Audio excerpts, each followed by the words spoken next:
আসসালামু আলাইকুম গাইস, আমি আলফাস। তো আজকে আবার চলে এলাম একটা নতুন ঝকঝকে মিনি ব্লগ নিয়ে। তো আমি কিছুদিন ধরে ভিডিও আপলোড করিনি, কারণ আমার খুব শরীর খারাপ ছিল, তাই কোনো ভিডিও আপলোড করতে পারিনি। দুদিন আগে আমি একটা ভিডিও আপলোড করেছিলাম কামব্যাক বলে। তো তারপর আমার আবার সর্দি খারাপ হয়েছিল, তাই আবার ভিডিও কিছু বানাতে পারিনি। তো আজকে থেকে ভালো হয়ে আছে, তো আবার ভিডিও বানানো শুরু করব। তো সকালবেলা ওষুধ খেয়ে নিলাম, দেন আমার কেটিএমটাকে নিয়ে বেরিয়ে পড়েছিলাম বাইরের দিকে।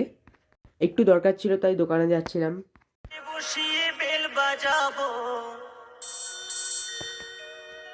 দেন একটু বন্ধুদের সাথে ক্রিকেট খেলছিলাম। দেন খিদে পেয়ে গেছিলো, তাই দুপুরের লাঞ্চটা কমপ্লিট করে নিলাম। আর আমার খিদে পেয়ে গেছিলো, তাই গোসল করে আগেই খেয়ে নিলাম। তারপর গোসল করে এসে জুম্মা পড়ার জন্য রেডি হয়ে গেলাম। তারপরে গাইস বিকেলের দিকে ঘুম থেকে উঠে একটু বাইরের দিকে গিয়েছিলাম।